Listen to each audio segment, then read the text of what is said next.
Buenos días, bienvenidos una vez más a Evangélico Bíblico. A continuación te presentamos una prédica del pastor José Manuel Sierra.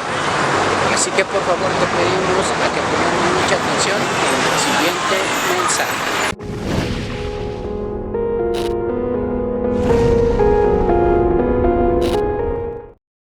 Ezequiel, capítulo 37, ¿les dijo? 38. 37 es la famosa historia del Valle de los Huesos Secos, ¿verdad? Donde el Señor le hace una pregunta muy interesante al profeta Ezequiel y le dice, ¿tú crees que estos huesos volverán a la vida? Dice que eran huesos secos en gran manera. Y el profeta Ezequiel le dice al Señor, no lo sé, Señor, tú lo sabes.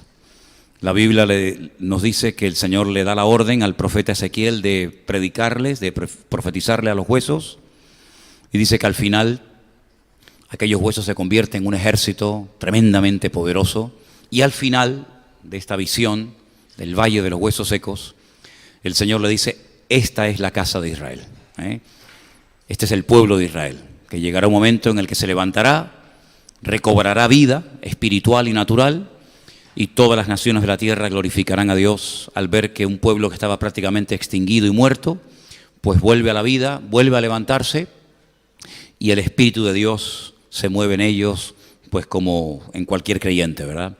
Ese es el capítulo 37. Pero si vamos al capítulo 38 y 39, nos habla de que este pueblo, una vez que ya ha sido restaurado, una vez que ya está consolidado como pueblo y habitando en la tierra de ellos, de toda la vida, pues al final de los tiempos va a ser atacado. Y ya entraríamos en lo que es escatología, ¿no? Entraríamos en lo que son profecías de largo alcance. Por supuesto, el pueblo de Israel ha librado y experimentado un montón de batallas. Jerusalén ha sido destruida unas cuantas veces y restaurada unas cuantas veces. El pueblo de Israel y prácticamente toda la historia del Antiguo Testamento es guerra tras guerra, matanza tras matanza. Si sumáramos todas las cifras de muertos que nos da el Antiguo Testamento que cayeron en batalla, la lista sería impresionante, ¿no? Pero al final de los tiempos, repito, una vez que Israel esté tranquilo, confiado y asentado en su tierra, un rey, un personaje, un líder político que la Biblia en este capítulo lo llama God, ¿vale?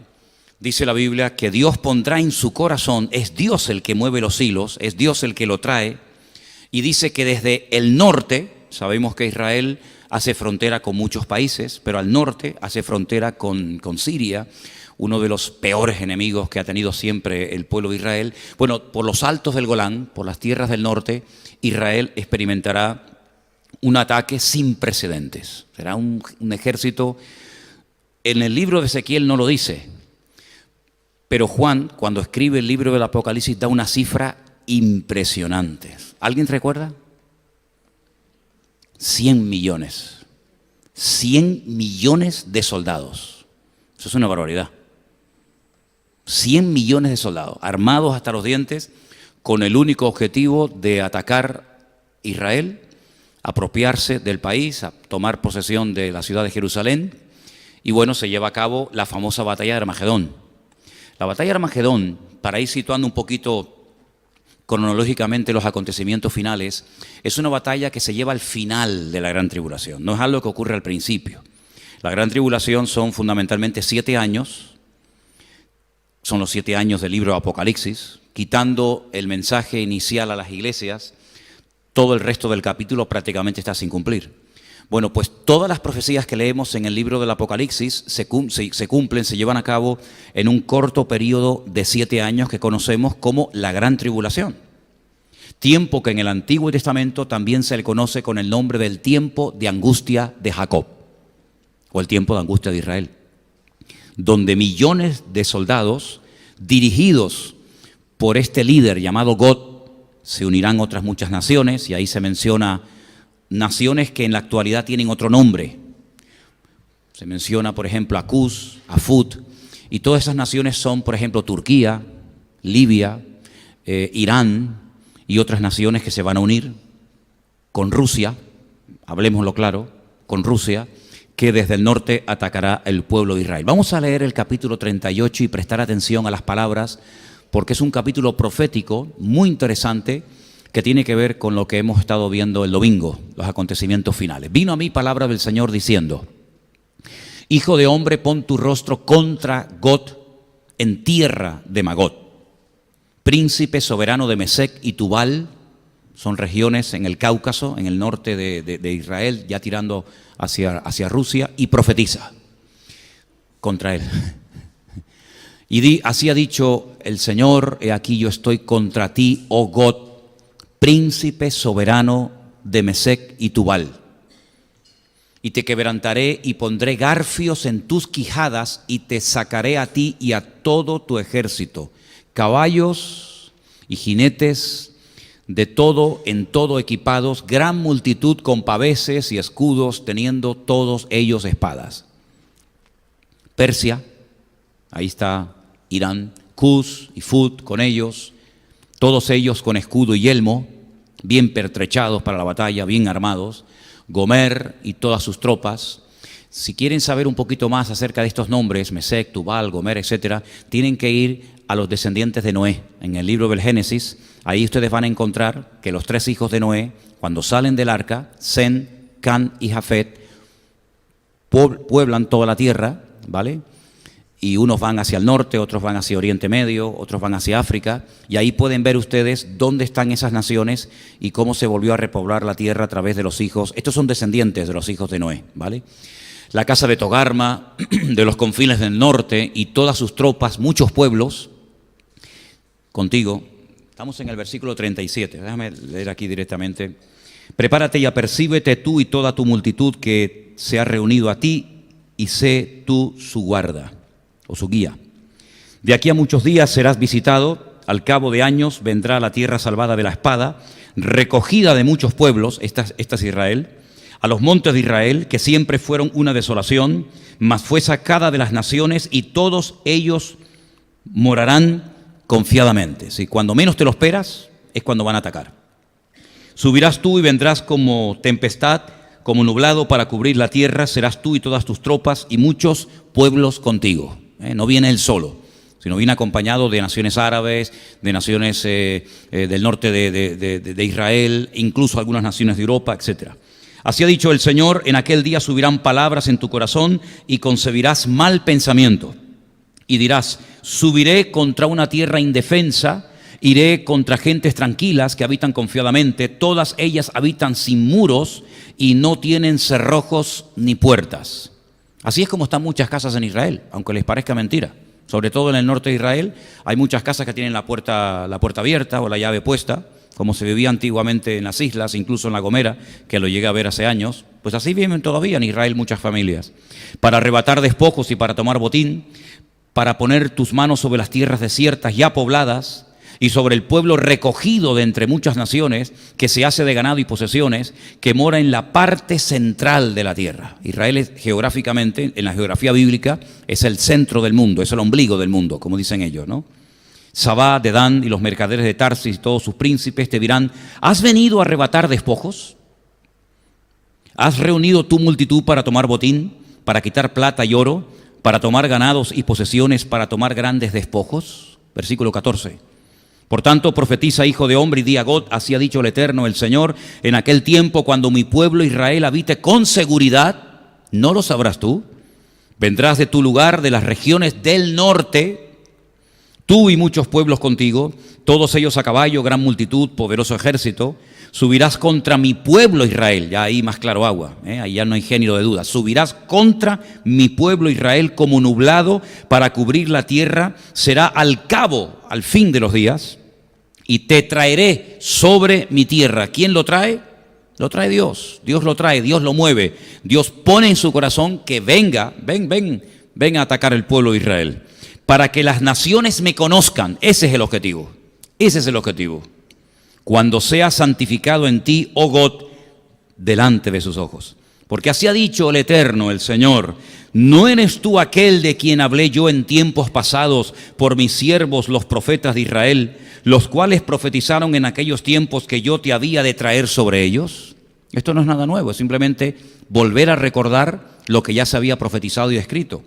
En aquel tiempo, cuando venga God contra la tierra de Israel, dijo el Eterno, el Señor, subirá mi ira y mi enojo, porque he hablado en mi celo y en el fuego de mi ira, que en aquel tiempo habrá gran temblor sobre la tierra de Israel. Es interesante que hay algunos cristianos que se van allí a Jerusalén a orar para que esto no acontezca. Como si nuestras oraciones pudieran impedir que la palabra se cumpla. Claro que es muy fuerte, ¿no? Pero hijo, esto es lo que hay. Los peces del mar, las aves del cielo, las bestias del campo y toda serpiente que se arrastra sobre la tierra y todos los moradores que están sobre la faz de la tierra temblarán ante mi presencia, se desmoronarán los montes y los vallados caerán y todo muro caerá a tierra. Y en todos mis montes llamaré contra él la espada, dice el Eterno, el Señor. La espada de cada cual será contra su hermano. Y yo litigaré contra él con pestilencia y con sangre, y haré llover sobre él, sobre sus tropas y sobre los muchos pueblos que están con él, impetuosa lluvia. Apocalipsis dice que caerán caerán granizos del peso de un talento. 45 kilos cada granizo. ¿Qué les parece? Te cae un pedrolo esto en la cabeza, amigo. Creo que algo de daño te podrá hacer, ¿no? Impetuosa lluvia, piedras de granizo, fuego y azufre. Y seré engrandecido y santificado y seré conocido ante los ojos de muchas naciones y sabrán que yo soy el Señor. Las naciones de alrededor de Israel están todas dolidas, ofendidas, picadas, si me permiten la palabra, porque todas las veces que se han unido para pelear contra Israel, y ya van 7, todas las veces han perdido. Y no solamente han perdido la guerra, sino que han perdido prestigio, han perdido dinero, han perdido soldados y sobre todo han perdido tierra. Porque muchas tierras que antaño no estaban, digamos, dadas por la ONU a Israel en las guerras, en las diferentes guerras que ha llevado a cabo, las ha ido recuperando. Incluso algunas tierras que después de un tiempo devolvió, como por ejemplo la famosa península del Sinaí, que es esa península, ¿verdad?, que divide o que separa a Israel de Egipto. Esa península la conquistó en el año 67 Israel, pero tiempo más tarde la devolvió en un tratado de paz que se hizo, ¿no? En el capítulo 39 sigue el profeta Ezequiel hablándonos de este personaje que no es otro más que el anticristo. Aquí lo llaman God, Pablo lo llama el inicuo, también Pablo lo llama, después lo vamos a leer, el hombre de pecado, el hijo de perdición. El único autor de la Biblia que emplea la palabra antimesías o anticristo es Juan. Solamente Juan. Ningún personaje de la Biblia, ningún escritor de la Biblia se refirió a este personaje como el anticristo. Solamente Juan, para que tengan ese dato. Capítulo 39. Tú pues, hijo de hombre, profetiza contra God y di, así ha dicho el Eterno, el Señor, he aquí yo estoy contra ti, oh God, príncipe soberano de Mesec y Tubal. Todos estos nombres que estamos leyendo esta tarde, Mesec, Tubal, todos aparecen en el libro del Génesis en las famosas genealogías. Ahora se dan cuenta ustedes lo importante que son las genealogías en la Biblia, ¿vale? ¿Quién es Mesec? ¿Quién es Tubal? ¿A dónde fueron? ¿Dónde están? ¿Qué país es hoy en día? Eso es muy importante leerlo en el libro del Génesis. Dice el Señor, te quebrantaré y te conduciré y te haré subir de las partes del norte, otra vez menciona el norte, y te traeré sobre los montes de Israel. El centro de la batalla, aunque todo el país va a ser afectado, pero el centro de la batalla se va a llevar a cabo en un valle inmenso, un valle que nace en el norte de Israel y que termina en la costa que lo podemos ver ese valle, el valle de Jezreel o el valle de Megiddo. Es un valle precioso, es un valle inmenso y allí va a ser el centro de la batalla. Les dije en una ocasión que Napoleón, cuando estuvo en Israel y vio aquel enorme valle, dijo, este es el valle perfecto para llevar a cabo una gran batalla. Y es que realmente allí caben pues millones y millones de personas. Así que es un valle que prácticamente cruza todo el país, de norte a sur, y puedes ver el final del valle, o el principio, según como lo veas, en la ciudad de Haifa, la ciudad costera, una ciudad muy bonita, una ciudad importante de Israel. Versículo 3, te sacaré y sacaré tu arco de tu mano izquierda y derribaré tus saetas de tu mano derecha. Sobre los montes de Israel caerás. Fíjate, aún no había nacido este hombre y ya el Señor le dice lo que va a hacer, dónde va a ser, cómo va a morir y hasta dónde va a ser enterrado. Es que la Biblia cuenta el futuro como si fuera pasado, como algo que ya ha ocurrido. Fíjate que le dice, sobre los montes de Israel caerás tú y todas tus tropas, los pueblos que fueron contigo, a aves de rapiña de toda especie y a las fieras del campo, te he dado por comida. Es increíble. Versículo 5, sobre la faz del campo caerás, porque yo he hablado, dice el Eterno, el Señor. Enviaré fuego contra Magot y sobre los que moran con seguridad en las costas, y sabrán que yo soy el Señor. Haré notorio mi santo nombre en medio de mi pueblo Israel, y nunca más dejaré profanar mi santo nombre, y sabrán las naciones que yo soy el Eterno, el Santo de Israel.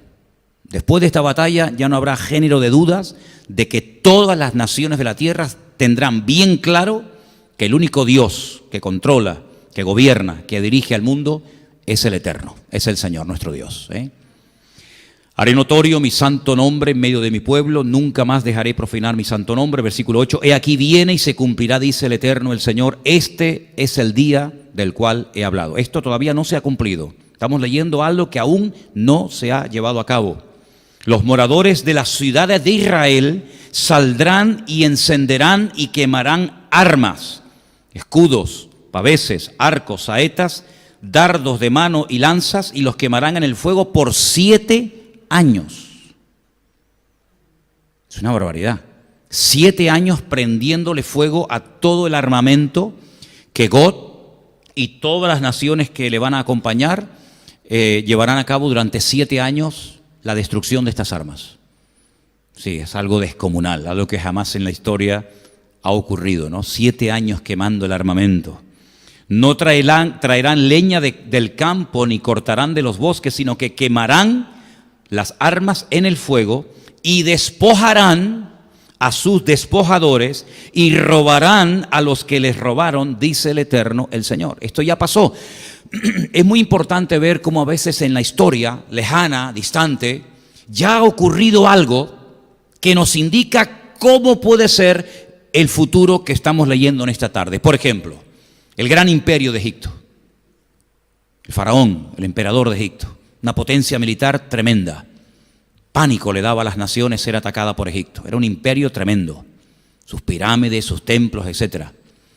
¿Quién iba a pensar que un puñado de esclavos iban a humillar al faraón, al imperio más poderoso de la tierra?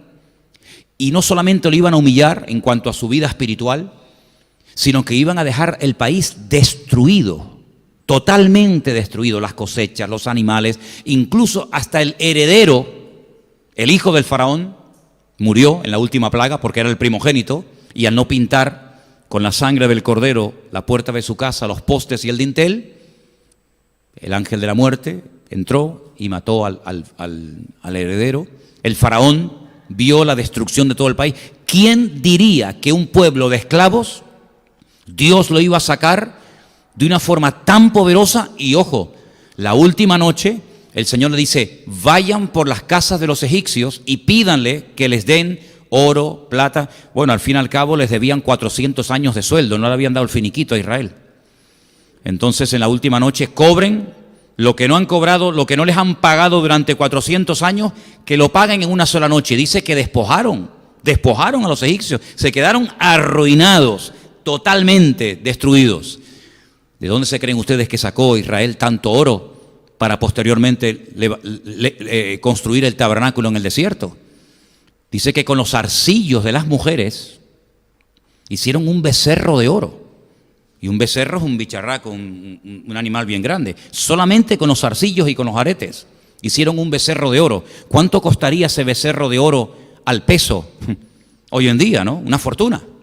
Pues le quitaron todas las posesiones a los egipcios, los dejaron totalmente arruinados, y por eso dice aquí que nuevamente, pues ellos van a despojar a sus despojadores y a los que les robaron también. Verso 11. En aquel tiempo, esto es muy interesante este dato, en aquel tiempo yo daré a Gog lugar para sepultura allí en Israel. El valle de los que pasan al oriente del mar y obstruirá el paso a los transeúntes, pues allí enterrarán a Gog y a toda su multitud y lo llamarán el valle de Hamón Gog, esto es la multitud de Gog. Ayer hablamos, Elena y yo, de algo que me ha llamado siempre mucho la atención. Por ejemplo, si ustedes van a Londres, ustedes van a encontrar estatuas por todas partes. Hay una estatua de Churchill, hay estatuas levantadas, monumentos conmemorativos a los soldados que tomaron parte en la Segunda Guerra Mundial. Ellos los países levantan estatuas a sus próceres, a sus líderes. En Israel no vas a encontrar ni una sola estatua de nadie. Y me decía Elena, no, espera, yo he visto en Israel una sola estatua. Una estatua en el monte de Sión al rey David, con un arpa. Pues ya no está. ¿Saben que hace 2 o 3 viajes que hemos hecho allí, ya la estatua de David la quitaron? No hay estatuas ni a David, ni a Salomón, ni a ningún rey, ni a ningún general, ni a ningún soldado, ni a ningún héroe. No hay estatuas en todo el país de Israel con figura humana. Hay monumentos y tal, pero con figura humana, como podemos ver aquí o en Venezuela, Simón Bolívar o Sucre o Miranda o sabe Dios quién. Bueno, había unas de Franco que ya las quitaron también y hasta el caballo se lo llevaron. Pues en Israel no hay estatuas. Entonces, ¿cómo recuerdan ellos a los difuntos? ¿Cómo recuerdan ellos a los que dieron la vida por la patria en una guerra o a sus hombres valientes? Pues cada año, como ahora, ayer o antes de ayer, celebraron el Yom HaZikaron, que es el día del recuerdo de todos los que han caído en combate, todos los que han caído en batalla, y se para el país y la gente sale de los coches y se suenan las sirenas por todo el país y la gente se pone firme, porque es un homenaje a todos los que han dado su vida por el país. Y también se recordó la Shoah, que es el día del holocausto nazi. Es decir, que si en ese día no se hace una reunión especial con el presidente, con músicas, con militares y tal, no hay ninguna forma de ir por el país viendo, mira, aquí hay una estatua de fulanito o una estatua. No hay estatuas por ninguna parte del país, por ninguna parte.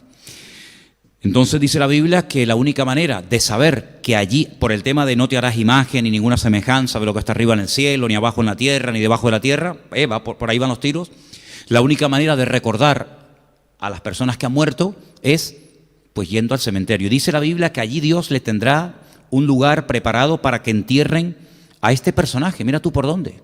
No nació allí, pero lo enterrarán allí como testimonio de decir, hasta aquí llegaste, amigo.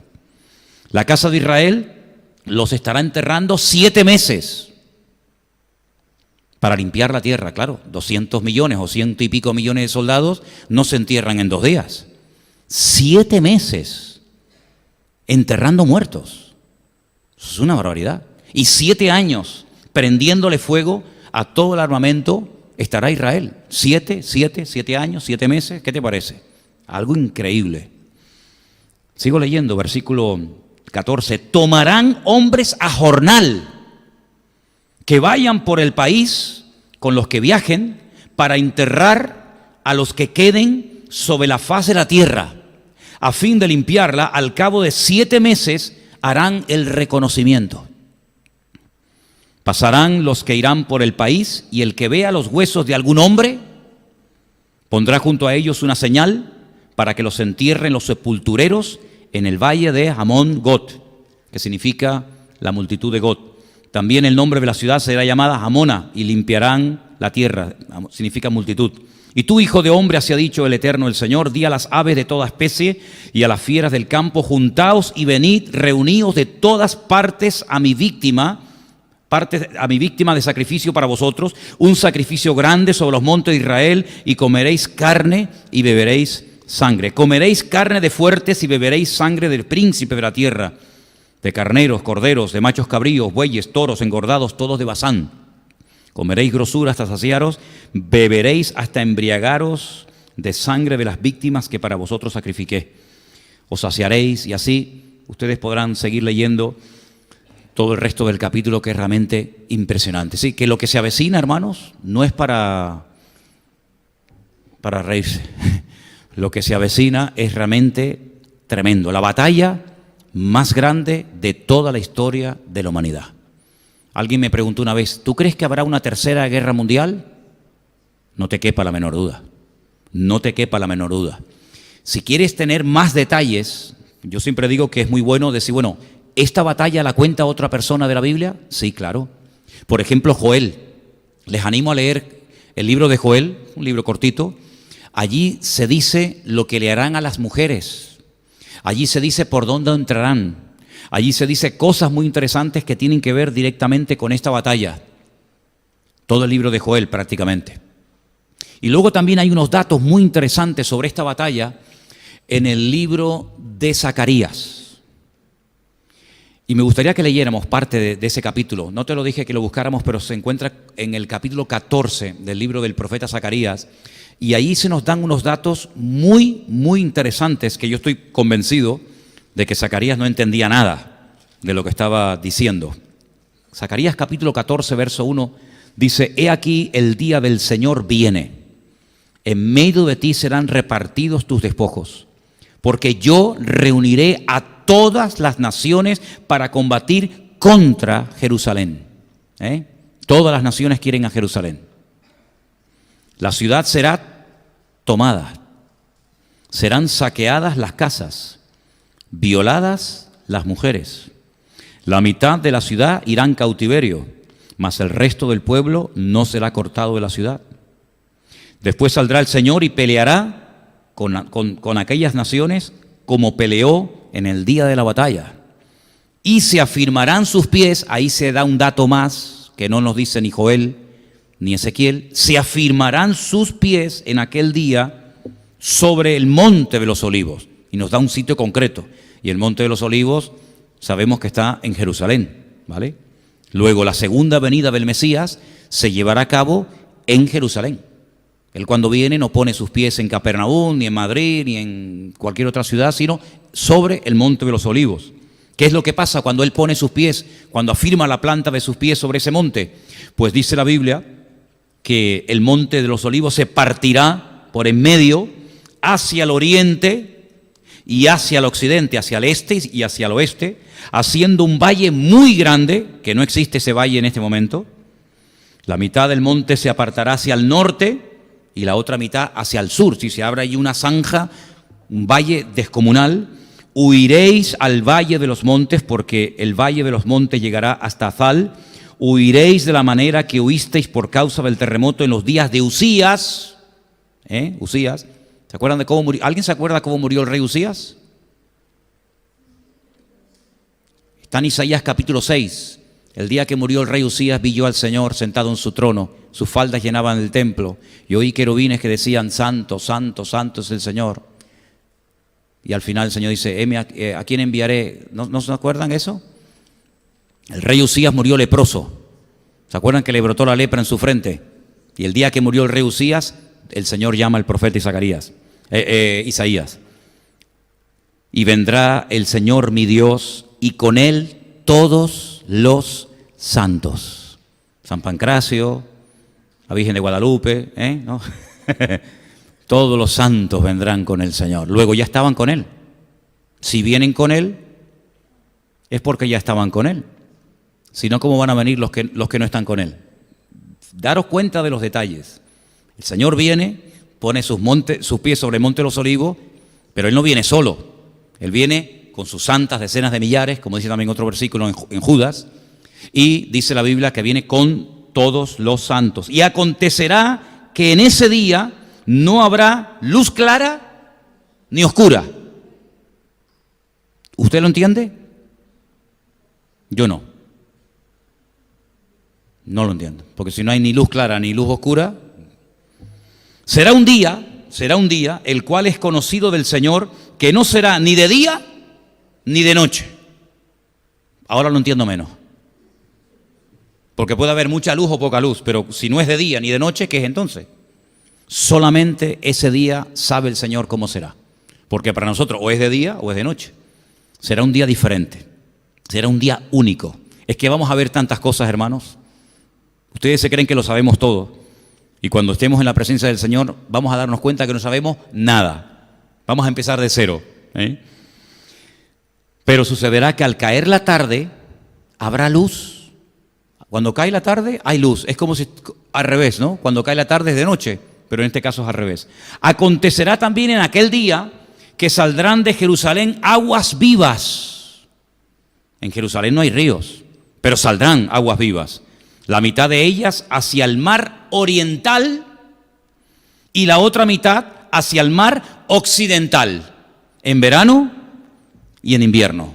Sí, Jerusalén va a cambiar completamente, así que si quieren ver Jerusalén como está ahora, aprovechen para ir ahora, porque cuando venga el Señor va a ser completamente diferente. Habrá un valle inmenso, habrán aguas vivas, por lo tanto, esto vamos a conocerla ahora para compararla después con la que veremos, ¿no? El Señor será rey sobre toda la tierra. ¿Cuántos dicen amén? En aquel día el Señor será uno, y uno su nombre. Adonai Echad, dice la Biblia, ¿no? Toda la tierra se volverá como llanura desde Geba hasta Rimón, al sur de Jerusalén, y ésta será enaltecida y habitada en su lugar desde la puerta de Benjamín hasta la puerta primera, hasta la puerta del ángulo, y desde la torre de Ananeel hasta los lagares del rey.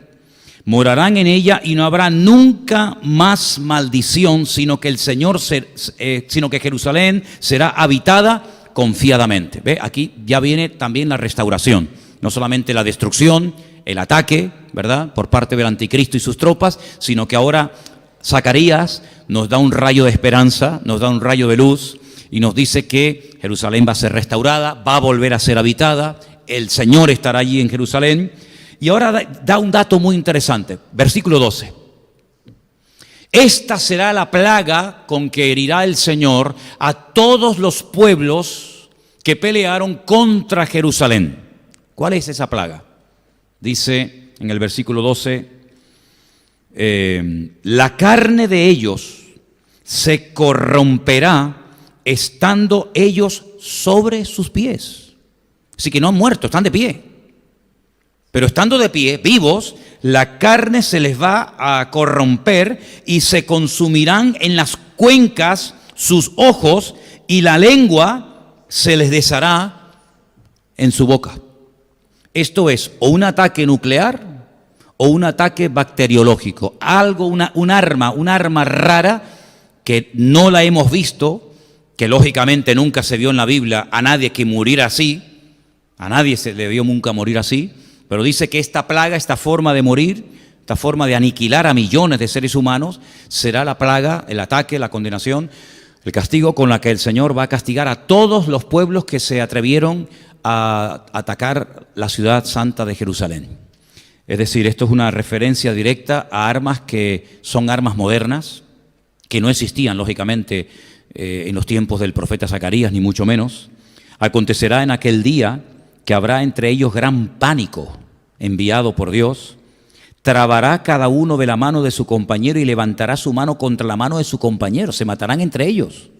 Entre ellos se matarán. Bueno, ya pasó una vez, ¿no? En el Antiguo Testamento ya ha pasado en varias ocasiones que venían a atacar al pueblo de Israel y al final se matan entre ellos, salen corriendo. Israel obtiene una victoria tremenda en aquella batalla. Otra vez volverá. Muertos de miedo, se atacan, se matan los unos a los otros. Judá también peleará en Jerusalén, serán reunidas las riquezas de todas las naciones de alrededor, oro, plata, ropas de vestir en gran abundancia. Así también será la plaga de los caballos, también morirán así, de los mulos, de los camellos, de los asnos, de todas las bestias que estuvieran en aquellos días, en aquellos campamentos. Ahora, otro rayo de esperanza. Todos los que sobrevivieren de las naciones que vinieron contra Jerusalén, es un milagro que sobreviva gente, ¿no? Pero van a sobrevivir muchos, subirán de año en año para adorar al Rey, al Señor de los ejércitos, y a celebrar la fiesta de los tabernáculos. ¿Qué te parece? Otra vez se restaura la fiesta de los tabernáculos, ya estando el Mesías en Jerusalén como Rey soberano de toda la tierra. Tienen que subir todos los años, todos los que se escaparon con vida, todos los que sobrevivieron, tienen que ir todos los años a Jerusalén a adorar al Rey en la fiesta de los tabernáculos, fiesta que se sigue celebrando hasta el día de hoy, es una semana de fiesta y generalmente cae o en septiembre o en octubre, generalmente en octubre, ¿vale? La famosa fiesta de los tabernáculos. Una fiesta que les recuerda la peregrinación por el desierto. Tienen que construir una cabañita, una cosita de madera y estar allí viviendo y comiendo durante una semana. Y es una fiesta que dice la Biblia que se celebrará y tienen que subir las naciones a adorar al Rey justamente en esa época. Sigo leyendo. Acontecerá que los de las familias de la tierra que no subieren a Jerusalén, luego la voluntad no les queda anulada, porque habrá algunos que dicen yo no voy a subir. Yo no voy a subir a Jerusalén para adorar al Rey, al Señor de los ejércitos. No vendrá sobre ellos lluvia. Interesante, ¿no? ¿No quiere subir? ¿No quieren adorar al Rey? Durante un año no va a caer ni una gota de agua en tu tierra, en tu país. Ya me contarás. ¿Qué te parece? Si la familia de Egipto no subiere y no viniere, sobre ellos no habrá lluvia. Vendrá la plaga con que el Señor herirá las naciones que no subieren a celebrar la fiesta de los tabernáculos. Esta será la pena del pecado de Egipto y del pecado de todas las naciones que no subieren para celebrar la fiesta de los tabernáculos. En aquel día estará grabado sobre las campanillas de los caballos, santidad al Señor. Las ollas de la casa del Señor serán como los tazones del altar, y toda olla en Jerusalén y en Judá será consagrada al Señor de los ejércitos, y todos los que sacrificaren vendrán y tomarán de ellas y cocerán en ellas, y no habrá en aquel día más mercader en la casa del Señor de los ejércitos. ¿Cuántos dicen amén? Es impresionante la cantidad de información que el Señor nos ha dado a través de diferentes profetas del Antiguo Testamento.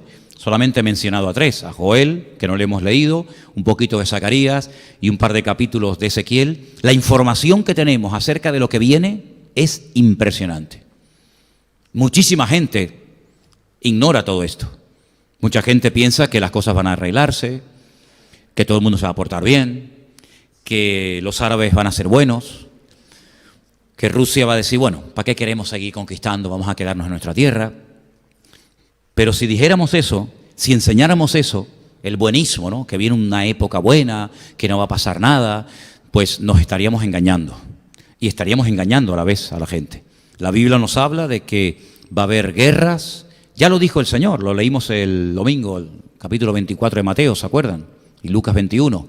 Guerras, rumores de guerras, reino contra reino, nación contra nación. Algo increíble. Padres contra madres, nueras contra suegras, hijos contra padres, padres contra hijos. Realmente la maldad del ser humano no conoce límites. Y dice la Biblia que cuando estas cosas, no esta batalla en sí, porque esto es al final, pero cuando estas cosas comiencen a suceder, erguid vuestras cabezas porque sabed que vuestra redención está cerca. Y él dice que es como los dolores a la mujer que está de parto. Ahora, va a llegar un momento, y vamos a leerlo ahora, va a llegar un momento en el que la gente se va a confiar, se va a relajar. Va a llegar un momento en el que la gente dirá, por fin estamos tranquilos, por fin parece que todo está quieto, que todo se ha calmado. Pero miren lo que nos dice Pablo, porque Pablo es un hombre que en algunas de las cartas que él escribe, habla mucho acerca de los acontecimientos finales. Quiero llevarles a Primera de Tesalonicenses, por favor. Primera de Tesalonicenses, el capítulo 5, unos versículos nada más. Primera de Tesalonicenses, capítulo 5, verso 1. Acerca de los tiempos y de las ocasiones no tenéis necesidad, hermanos, de que yo os escriba. Porque vosotros sabéis perfectamente, yo espero que también nosotros sepamos perfectamente, que el día del Señor, eso es un sinónimo, es una referencia a la venida del Señor, a los juicios de los últimos tiempos, vendrá como ladrón en la noche. Que cuando digan, escucha, paz y seguridad, este será el eslogan de la campaña del anticristo. Este será el eslogan de los partidos políticos en los últimos tiempos. Han visto los eslogans de los partidos en estos días, ¿no? ¿El de Ciudadanos cuál era? Vamos. ¿A dónde? ¿A dónde vamos? El otro decía, la España que queremos. Serás tú, ¿no? Este será el eslogan de los partidos en los últimos tiempos. Paz y seguridad. Por fin, hay paz, hay seguridad. Hay seguridad, luego hay paz. Cuidado, cuidado, cuando empecemos a escuchar mucho de paz y seguridad, porque entonces vendrá sobre ellos destrucción repentina. Así, pum, de repente. Como los dolores a la mujer encinta. Y no escaparán. ¿Cuántos dicen amén? Mas vosotros, hermanos, no estáis en tinieblas para que aquel día os sorprenda como ladrón en la noche. Es decir, toda la información que tenemos es para estar preparados, para que no nos sorprendan las cosas que van a suceder, para que no nos llevemos las manos a la cabeza, para que no nos desanimemos y mucho menos enfriarnos, porque por ahí hay una advertencia, que creo que también la leíamos el domingo, que ante todo este panorama, guerras, rumores de guerras, epidemias, terremotos, etcétera, el amor de muchos se enfriará. Y cuando habla del amor de muchos se enfriará, pues yo creo sinceramente que se está refiriendo al amor de los creyentes, porque no va a hacer referencia al amor de los inconversos, sino que el amor de muchos creyentes, de muchos discípulos de Cristo, se enfriará. Y algunos apostatarán de la fe, y otros se mandarán a mudar, y otros dejarán el camino. Pero el que persevere hasta el fin, ese será salvo, ¿vale? Entonces, dice la Biblia que esto es un principio de dolores, no es el fin, porque el fin no vendrá inmediatamente. Esa frase a mí me gustó muchísimo, justamente la leíamos el domingo. El fin, dice, no vendrá inmediatamente, vendrá, pero poco a poco, como los dolores a la mujer que está de parto y ya no hay marcha atrás, ¿verdad? Una vez que empiezan los dolores, amigo, ya se acabó. Prepárate que ya viene. Y los dolores anticipan que el niño está a punto de nacer, ¿verdad? Ahora, para nosotros los creyentes, que vivimos en el mismo planeta donde van a ocurrir todo lo que hemos leído, porque no hay otro planeta al que el Señor nos va a llevar mientras aquí pasan cosas tremendas, sino que la Biblia dice que cuando sale el sol, sale para justos e injustos, y cuando llueve se mojan los buenos, los malos, los creyentes y los inconversos. Nosotros tenemos que estar preparados y tenemos que estar a la expectativa, porque estas cosas son la evidencia de que nuestra fe, basada en la palabra de Dios, se está cumpliendo. Lo anormal sería que no ocurra nada. Preocúpate cuando no ocurran cosas, pero cuando ocurran este tipo de calamidades, de tragedias, de guerras, de rumores de guerras, es la evidencia de que lo que profetizaron los profetas, incluso el mismísimo Señor Jesucristo, se está cumpliendo.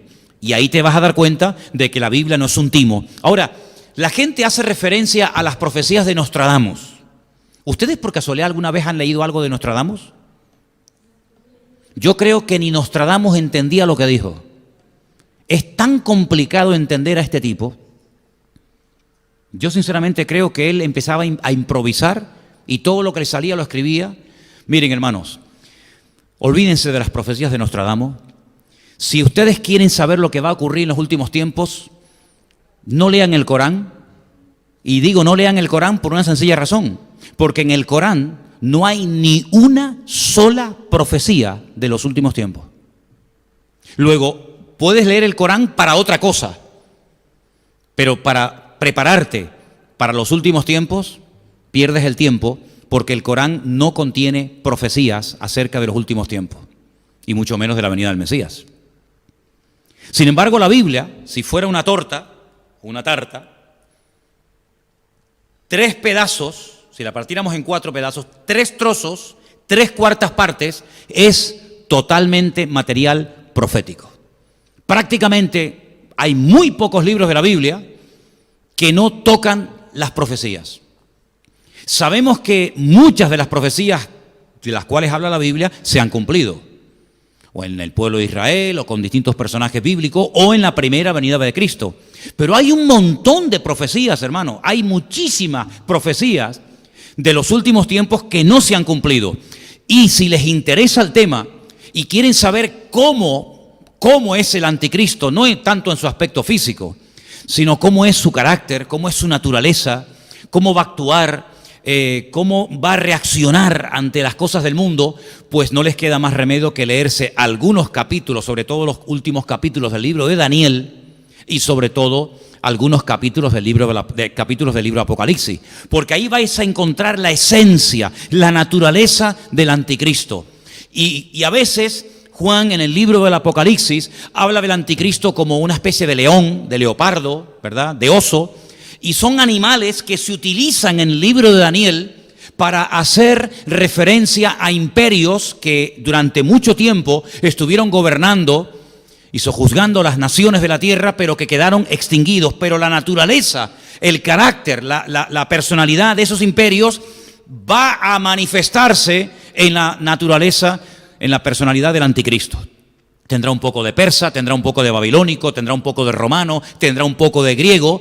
Claro, ahí hay que recurrir a la historia secular, cómo eran los romanos, cuál era la característica fundamental de los griegos, cómo se comportaban los persas, cómo actuaban, cómo atacaban, cómo hablaban, cómo pensaban y reaccionaban ante los problemas y circunstancias de la vida. Por ejemplo, la gente de Babilonia, los caldeos. Entonces, teniendo toda esa información, puedes decir, amigo, este personaje va a ser así, así, así y así.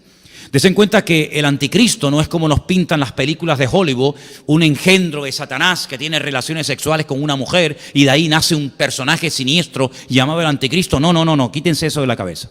Por favor, la referencia para el creyente no son las películas de Hollywood, la referencia correcta y exacta para el creyente es la Biblia. Y la Biblia nos dice que el anticristo tendrá padre y madre, y probablemente hermanos o primos o sobrinos, y lógicamente abuelos y antepasados. Será un ser humano de carne y hueso, con una unción diabólica como jamás en la historia nadie ha tenido. Será una mezcla de Nimrod, de Nabucodonosor, de Faraón, de Herodes, de Pilato, de Nerón, de Calígula, de Vespasiano, y será una mezcla terrorífica, más aparte otras muchas características que tendrá este personaje, que es un líder político, que durante algunos años, no muchos, gracias a Dios, durante un corto periodo de tiempo, fundamentalmente decimos 7 años, pero realmente en toda la intensidad de la palabra 3 años y medio, estará llevando a cabo un liderazgo siniestro sobre la faz de la tierra. Y quiero leerles algunas descripciones acerca de este personaje. Vamos a 2 de Tesalonicenses. Al final apareció el pasaje, ¿no? ¿Sí? Vale. Es que al principio no salía, pero bueno, ya lo tenemos ahí. Estamos en 2 de Tesalonicenses, voy a leer del 1 al 10. Fíjense las características de este personaje. Con respecto a la venida, dijimos el domingo que había 2 palabras para definir la venida del Mesías. Una era, esa es parousia, la segunda y la primera, epifanía. Con respecto a la parousia, con respecto a la venida, la segunda venida del Mesías, porque la primera ya se produjo, de la parousia, de la venida de nuestro Señor Jesucristo, en nuestra reunión con Él, os rogamos, hermanos, aquí hay un ruego de Pablo, una tarea. Un día, si tienen tiempo, miren las veces que Pablo utiliza la palabra os ruego, os suplico. No es muchas veces, pero hay unas cuantas, y cada vez que Pablo ruega, cada vez que Pablo suplica algo, es algo de trascendental importancia. Aquí tenéis uno. Os ruego, y hay otros, que no os lo voy a decir para que ustedes lo encuentren. Tal vez Anderson puede sacar una predicación de ahí. Los ruegos de Pablo, las súplicas de Pablo a algunos creyentes. Ruego a, punto suspensivo, bueno, no me voy del tema. Que no os dejéis mover fácilmente de vuestro modo de pensar. Ahora, déjame pararme en esa palabra. No tenemos que movernos fácilmente de nuestro modo de pensar. Hay un versículo que dice, en esto pensad. ¿Lo habéis leído? Está en Filipenses. Elena, búscame un segundito, por favor. Está al final de Filipenses. En esto pensad. Hay otro versículo acerca del pensamiento que nos dice que tenemos que llegar a tener la mente de Cristo. Eso es tremendo, ¿Cómo pensaba Cristo? Así es como nosotros deberíamos algún día llegar a pensar. Cristo nunca tuvo malos pensamientos. La mente de Cristo era una mente perfecta, totalmente centrada con la voluntad del Padre, ¿verdad? Entonces dice que no nos tenemos que dejar mover fácilmente de nuestro modo de pensar. Y yo pregunto, ¿y por qué el creyente en sus pensamientos estamos hablando ahora, por qué puede tener estabilidad? ¿Por qué mentalmente, psicológicamente podemos tener firmeza de criterio? Y no decir, no, ahora creo aquello. No, ahora creo lo otro. Porque la Biblia dice, y vuelvo otra vez a citar a Pablo, cuando yo era niño, yo hablaba como niño, pensaba como niño, juzgaba como niño. Mas cuando ya fui hombre, dejé lo que era de niño. Dejé. ¿Y qué es el dejarlo de niño?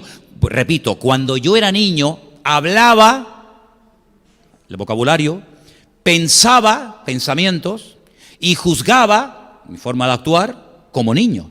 Mas cuando ya fui hombre, cambié mi forma de hablar, mi forma de pensar y mi forma de actuar. ¿Lo pilláis o no? Es fácil, ¿no? Por eso dice, hermanos, os ruego que no os dejéis, déjalo ahí, no os dejéis mover fácilmente de vuestro modo de pensar.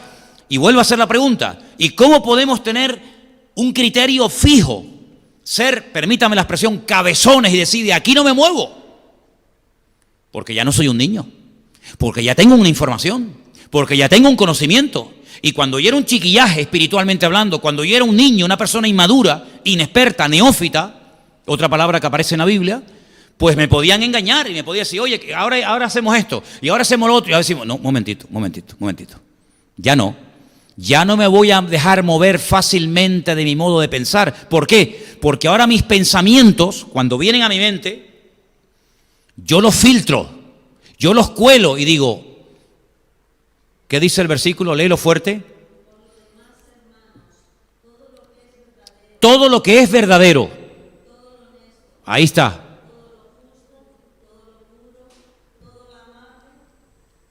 Todo lo que es de buen nombre.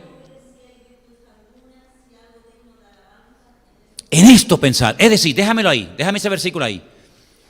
El único pensamiento, los únicos pensamientos que tienen que tener cabida en tu mente son los que tengan las siguientes características. ¿Esto que estoy pensando es verdad? Dice, todo lo que es verdadero. ¿Esto es verdad? No lo sé. Bueno, mijo, aquí tienes. ¿Esto es verdad? Es que yo no valgo para nada. Eso es un pensamiento falso, diabólico. ¿Por qué? Porque la Biblia no dice eso. Es que ya el Señor no está conmigo ni me ayuda. Eso es mentira.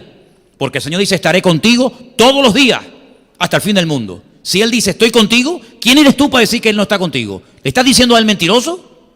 ¿Le estás llamando mentiroso? No, entonces no lo piense. Si no es verdadero, fuera. Este pensamiento no entra. Aquí en Canarias no hay peaje, por eso a lo mejor es un ejemplo que no se entiende mucho, pero cuando vas por la península hay autopistas de peaje, que para circular por ellas tienes que pagar, hay una barrera. Y tienes que pagar, y si no pagas, dices, no, lo siento mucho, tienes que ir por la otra carretera, por esta no, esta es de peaje. Bueno, pues hazle pagar un peaje a los pensamientos, que cuando vayan a tu mente te diga, déjame entrar, un momento, esto no es verdad, esto no es honesto, esto no es honesto pensar esto no es correcto, esto no es justo, esto no es injusticia, esto es una barbaridad lo que estoy pensando.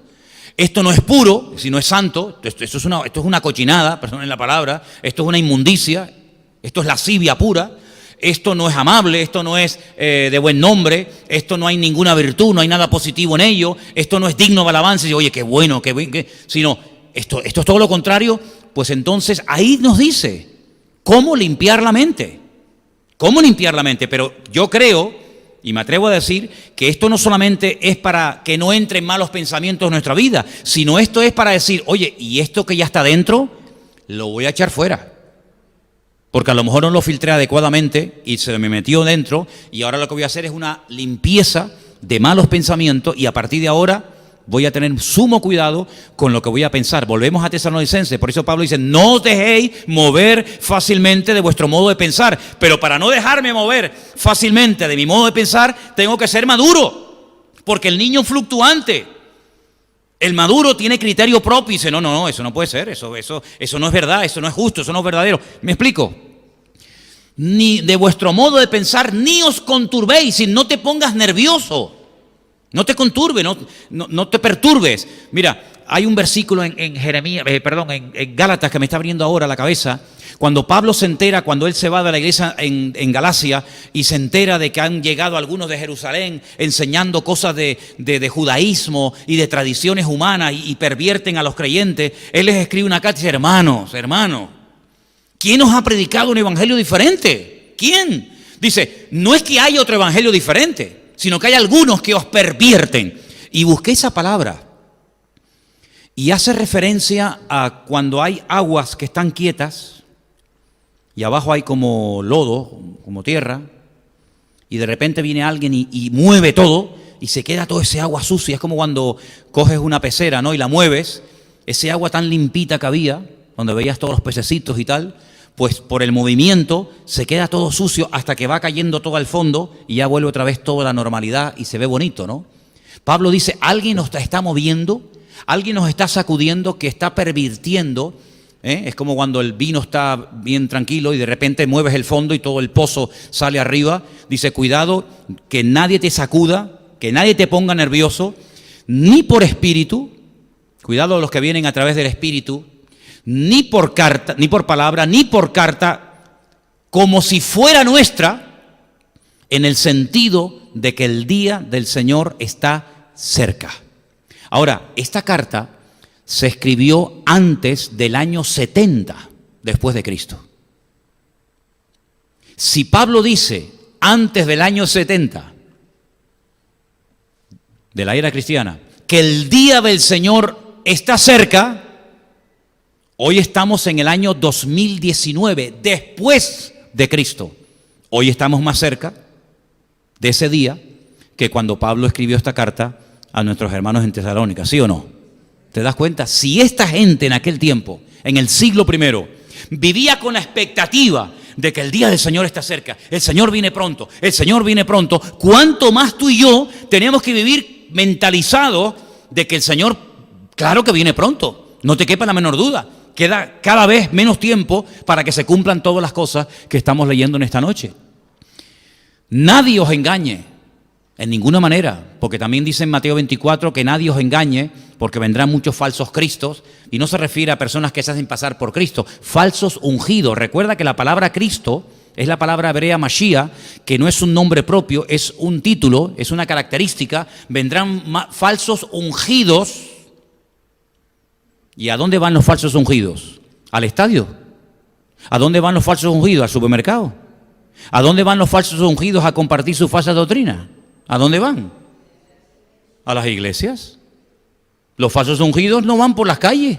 Los falsos ungidos entran dentro de las congregaciones para perturbar a los creyentes. Y Pablo dice, el Señor Jesucristo dice, vendrán falsos ungidos vestidos con pieles de oveja, aunque son lobos. Dice, pero no vendrá, nadie os engañe en ninguna manera, porque no vendrá sin que antes venga la apostasía, se manifieste, se dé a conocer el hombre de pecado. Ese es God. Este que está ahí, ese es God, ese es el anticristo.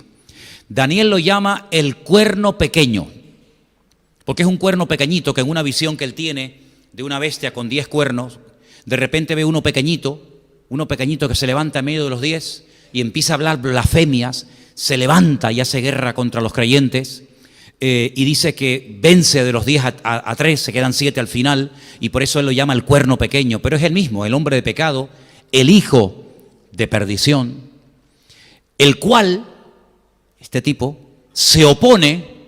Eso es un anticristo, alguien que se opone, alguien que desplaza, que anula a Cristo, se opone y se levanta contra todo lo que se llama Dios o es objeto de culto. Él hace la guerra a todo el mundo, tanto que se sienta en el templo de Dios como Dios, haciéndose pasar por Dios.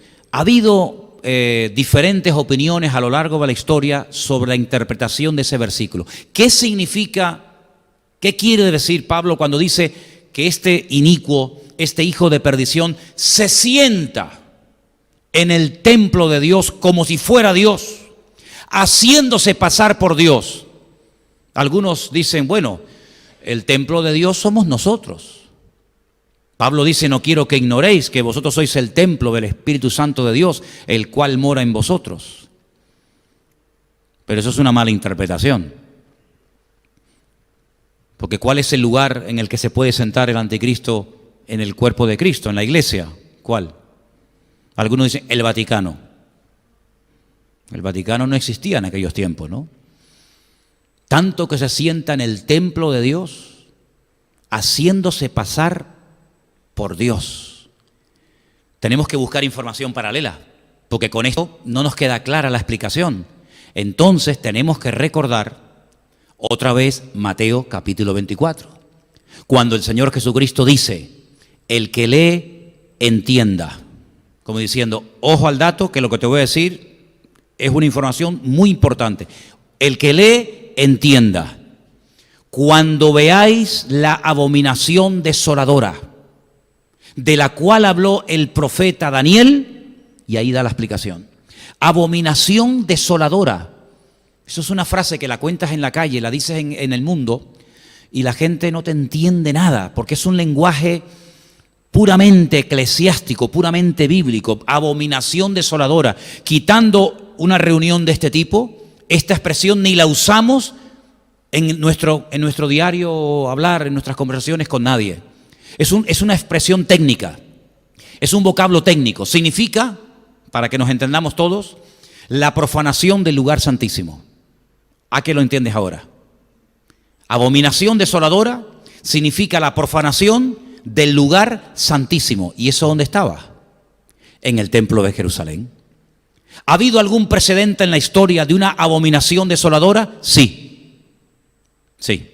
Cuando Alejandro Magno murió, que fue el tercer imperio, primero eran los babilónicos, después eran los medos persas, el tercero fue Grecia y el cuarto fue Roma. Cuando murió Alejandro Magno, el imperio griego, como no dejó descendencia, todo su vasto territorio, que era inmenso, inmenso, lo dividieron entre 4 generales. Ahí pueden entender por qué cuando Daniel ve al imperio griego en aquella visión de las bestias, él ve que el imperio griego es representado por un leopardo con 4 cabezas. Y esas 4 cabezas son los 4 generales que se dividieron su territorio, que si no me equivoco eran Ptolomeo, Casandro, Seleuco y Silimaco. Nombres raros, ¿verdad? Esos 4 generales se repartieron todo el territorio del imperio de Alejandro Magno, el de los griegos. Al que le tocó, digamos, Israel, eran los seleucidas. Y la historia de los seleucidas, ustedes la pueden encontrar en la versión de la Biblia Nácar Colunga, en el libro de Primera y Segunda de Macabeos, donde ustedes van a leer la historia de uno de esos descendientes de aquellos 4 generales de Alejandro Magno, llamado Antíoco Epifanes. Uno de los hombres más perversos que ha habido en la historia de la humanidad. Un hombre que se atrevió a matar un cerdo y derramar su sangre en el lugar santísimo, y levantaron una estatua, si no me equivoco, del dios Júpiter, creo que era Júpiter, si no me equivoco. Y convirtieron el templo de Jerusalén en un gimnasio, en un lugar para culto al cuerpo, en vez de para culto a Dios, pero para culto al cuerpo, porque ellos eran fanáticos de darle culto al cuerpo. Así que ya hay un precedente en la historia de cómo se profanó, de cómo se produjo una abominación desoladora. Pero un momento, eso pasó antes de Cristo, ¿sí o no? Eso pasó en la época de los griegos. ¿Cómo el Señor Jesucristo en Mateo 24 dice a los discípulos? Escúchenme una cosa, a los discípulos y a los descendientes de sus discípulos: cuando veáis la abominación desoladora de la cual habló el profeta Daniel, pero si ya se produjo, ¿cómo la vamos a ver otra vez? ¿Me explico o no me explico? Luego está haciendo referencia a otra abominación desoladora del mismo lugar santísimo que ya fue profanado en la época de los griegos, pero que volverá a ser profanada. Los romanos no profanaron el lugar santísimo. Cada imperio, el templo, esto es un estudio muy interesante, hermanos. Las 4 estrategias del diablo contra el pueblo de Dios, que son las 4 estrategias que Satanás utiliza contra el creyente. ¿Cómo trató el templo Nabucodonosor? cómo trató el templo los medos persas, cómo trataron el templo los griegos y cómo trataron el templo los romanos. Es interesantísimo esto, interesantísimo. Unos ni lo tocaron, otros lo profanaron, otros lo convirtieron en gimnasio, otros lo destruyeron, otros lo reedificaron.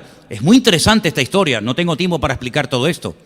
Pero cuando el Señor Jesucristo dice, cuando veáis la abominación desoladora, lógicamente no está haciendo referencia a algo que ocurrió en la época del Imperio griego, sino a algo que ocurrirá en el futuro. Pero una pregunta, ¿cómo se va a profanar el lugar santísimo si no existe?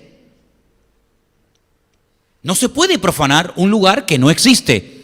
Luego hay una clarísima referencia a la restauración futura del templo de Jerusalén en el mismo sitio, Monte Moriah, donde estuvo siempre tanto el primero como el segundo templo.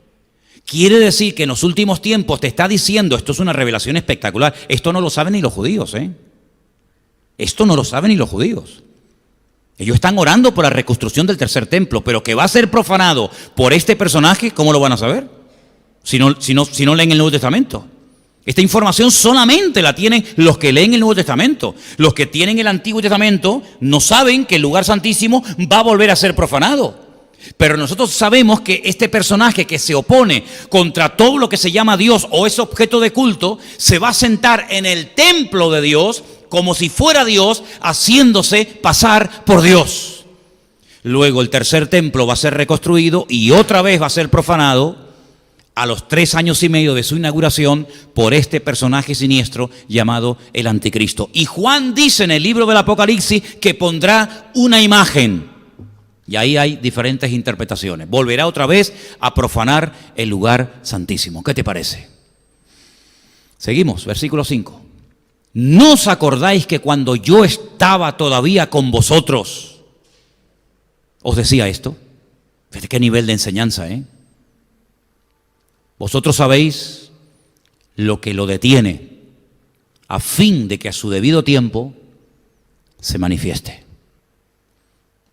Porque ya está en acción el misterio de la iniquidad, solo que hay quien al presente lo detiene hasta que él a su vez sea quitado de en medio. Y entonces se manifestará aquel inicuo a quien el Señor matará con el espíritu de su boca y destruirá con el resplandor de su venida. Y ahora da una característica muy interesante, otro adjetivo para la misma persona, inicuo, que viene de iniquidad.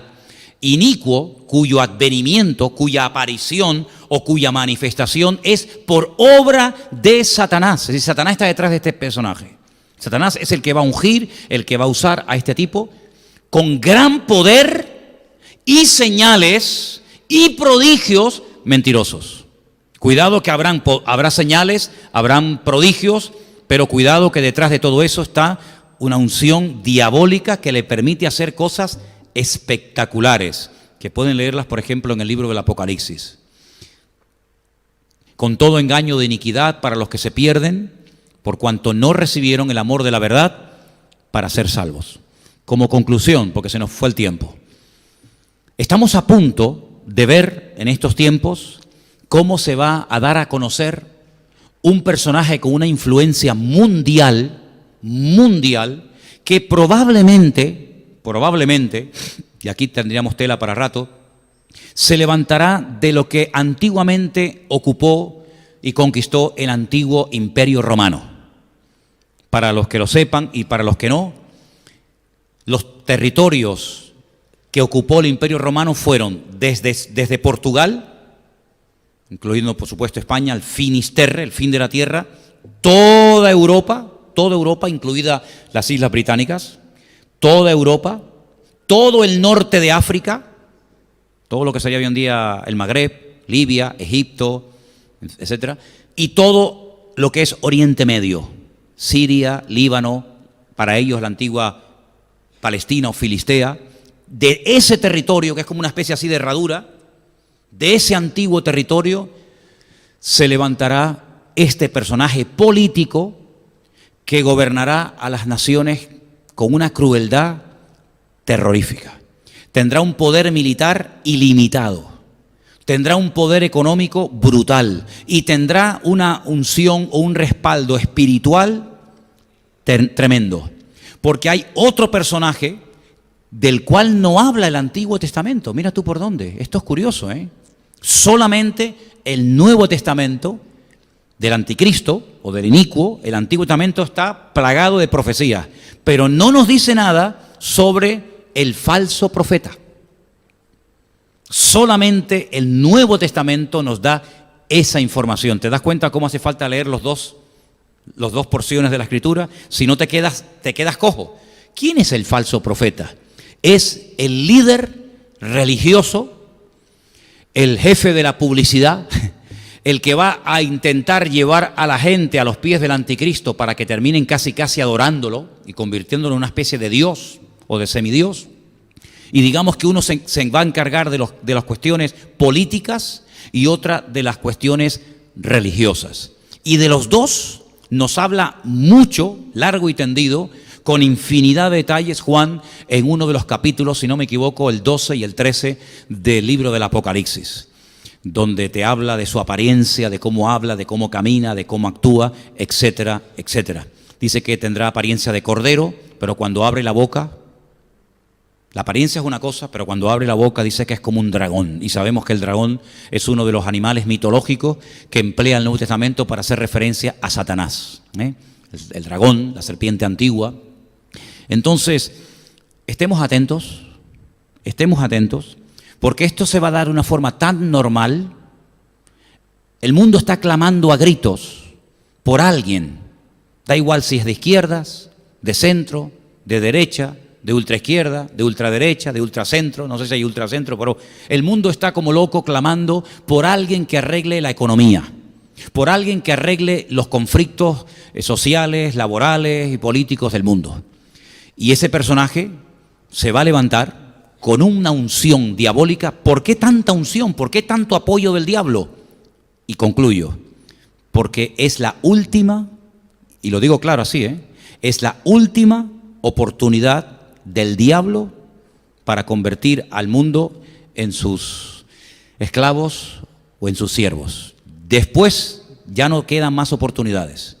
Es decir, lo probó con Alejandro Magno, lo probó con los Césares de Roma, lo probó con Hitler, lo ha probado de todas las maneras habidas y por haber. Y siempre de una manera u otra le ha salido el tiro por la culata. Ha usado filosofía, religiones, medios de comunicación, artistas, pintores, políticos, etcétera, pero todavía no ha logrado alcanzar sus objetivos. Satanás, negando su esencia, que es la primera vez en la historia que lo hace, el mentiroso, el padre de mentira, el que Jesús dijo que es un ladrón que viene a hurtar, a matar y a destruir, por primera vez en la historia, unge a este personaje político y viene ofreciéndole al mundo lo que el diablo no puede dar. Pero camuflado como ángel de luz le dice, dile que tú vienes a ofrecer paz y seguridad. Y la gente entrará al trapo, la gente se convertirá en masa y entonces comenzará a hacer una imitación del ministerio del Mesías, del ministerio de Cristo, donde Él comienza a marcar a todos sus seguidores, donde Él comienza a levantar y, entre comillas, a reconocer o a bendecir a todos aquellos que le adulan y que están a su alrededor, donde Él hace la guerra a todos aquellos que se levantan contra Él, que serán muchos. Entonces, estos tiempos van a ser tiempos muy interesantes porque todavía, y lo digo así con la boca abierta, todavía el anticristo no se ha manifestado. Por eso yo digo siempre, todavía no puede venir el Señor. Aunque algunos se escandalizan cuando oyen esto, ¿no? Porque hasta que no se manifieste el anticristo, no puede venir el Señor. Lo hemos leído en 2 Tesalonicenses capítulo 2, ¿verdad? Entonces, cuando se manifieste este personaje, cuidado, porque en cualquier momento se rompe la jugada, se rompe la partida. Por eso, hermanos, estemos velando, estemos orando, tenemos una gran ventaja, las redes sociales, el internet, los medios de comunicación, los que tenemos canales internacionales en casa que ponen las noticias de Rusia o las noticias de Oriente Medio o de Arabia o de cualquier país y te enteras de cosas que en los telediarios de cada día, la 3 y la 5 y la 1, nunca salen. Entonces estemos al día. Si alguien se entera de cosas que tienen que ver con cumplimientos de palabra profética, dilo. Comienza a decirlo, como cuando, por ejemplo, se dijo, oye, que ya están comenzando a utilizar el microchip en muchas naciones y en muchos países. Bueno, pues son datos, son informaciones que nos vienen bien para darnos cuenta de que los tiempos se van acortando y acortando y acortando, y que en cualquier momento, tal y como está el mundo, yo no sé si perciben o tienen esta sensación, hermano, el mundo se ha vuelto loco, ¿eh? En cualquier momento, o por Rusia, o por China, o por el de Corea del Norte, o por Trump, o por los árabes, o por Israel, en cualquier momento se va a armar aquí el follón impresionante. Ya están haciendo movimientos, las tropas, los soldados, los misiles, los botones. Hermanos, estamos viviendo tiempos muy interesantes. Y lo bueno de todo esto es lo malo que se va a poner todo, ¿eh? Esto es lo bueno, ¿eh? Lo bueno de esto, hermano, es que esto se va a poner como una olla a presión. Pero el que persevere hasta el fin, ese será salvo. Así que vamos a cubrirnos las espaldas los unos a los otros. Amén, hermanos. ¿Habrá aquí algunos que perseveren hasta el fin? ¿Habrá alguno aquí que se enfriará por el camino y abandonará? Espero que no. Cierra tus ojos, vamos a orar al Señor. Padre Celestial, muchas gracias por tu palabra. Palabra poderosa, palabra viva, palabra eficaz, que nos proporciona muchísima información para que no andemos en las tinieblas ni en la ignorancia, sino para que estemos velando y orando, sabiendo que las profecías se están cumpliendo y que tu venida se acerca, Señor. Guarda a tu pueblo Israel, guarda a tus hijos sobre toda la faz de la tierra, que tu iglesia esté avivada, que el fuego no se apague en los corazones, que nadie se desanime, que nadie tire la toalla, que seamos fieles, perseverantes hasta el fin. Y Señor, que aprovechemos también el tiempo para decirle al mundo que se preparen porque Cristo viene pronto. A ti la gloria y la honra, Señor, en el nombre bendito de Jesús. Amén y amén. Nos ponemos de pie, queridos hermanos.